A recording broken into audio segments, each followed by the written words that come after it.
Hello, Courtney here.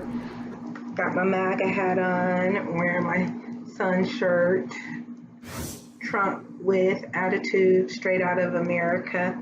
Anyway, I'm coming to you guys to talk to you guys about something very serious that I just discovered past today. Or I believe it was today, I'm just hearing about it today. And that is that in San Francisco, they are going to be allowing non-citizens to vote concerning school board of education decisions and stuff. And for me, being here and seeing here in California, I mean in the Bay Area, and seeing the way things have gone here in the last few years, and the way that what happens here actually affects the rest of the United States of America, it alarmed me. And it's got me like, no, we have to speak up. We're going to have to do something. We're going to have to come to something. These people are extremely forceful when they make a decision that they're going to do something. Make no mistake about it. We know that illegal aliens have been voting here in California for a very long time. They've been issuing licenses, and I feel like there was a small number of us that spoke up and said something, but there was a greater majority that sat silently, even though they knew something was wrong with that. Folks have been voting here illegally for a very long time. Make no mistake about it. Voting in our general election, everything, for a very long time. There's no doubt in my mind about that. Never has been, even from when they first decided to issue, before they issued licenses. There's no identification required whatsoever in California, especially for a lot of things. So anyway, my main concern here is that I look at history, I look at how San Francisco has shaped the nation that we're in today, the nation, not just the Bay Area, not just California, the nation that we're in today.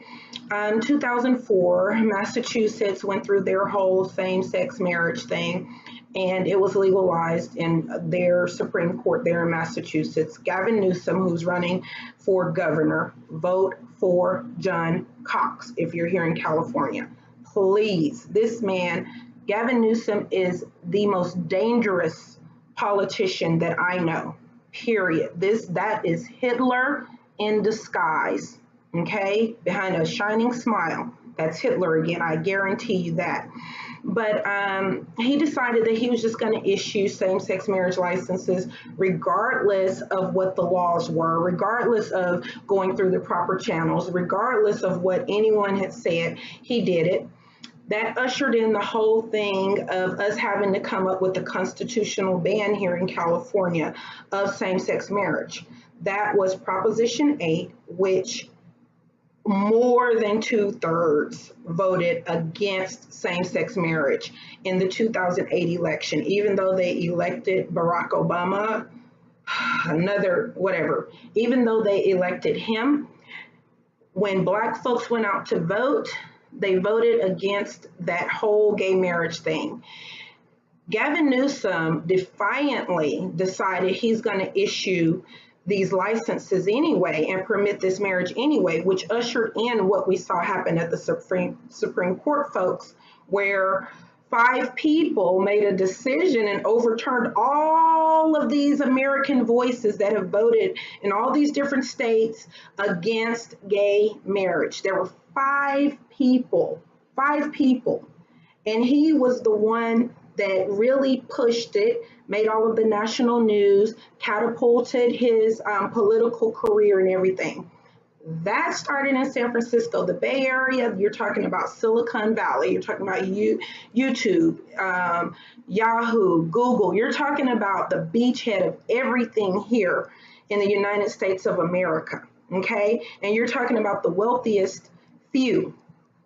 And these folks are evil, and they're pressing their agendas. And right now what they're doing is have found a way to make it in plain sight now that illegal immigrants are voting. They have the right to vote. And they're saying, oh, it's just going to alert Trump to where they are. That's a sanctuary city.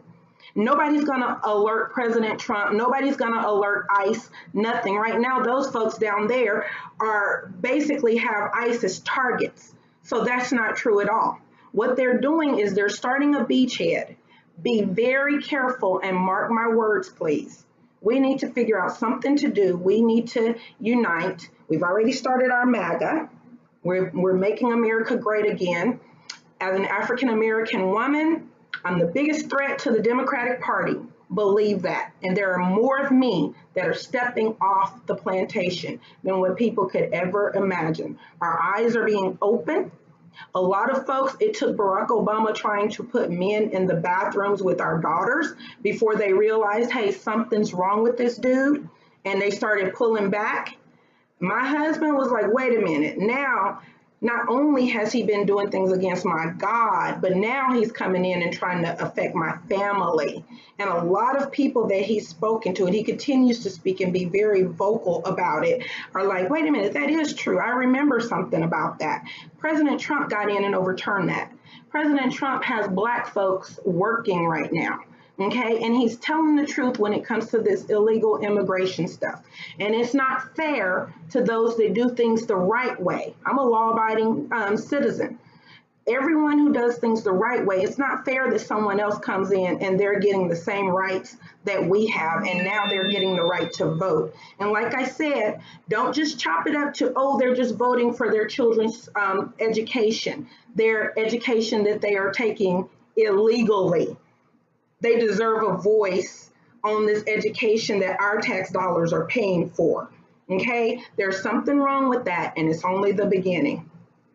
If you're Democrat right now, especially if you're a Black woman, someone that I know a lot of you guys, follow the hashtag WALKAWAY movement. Thanks. God bless you all.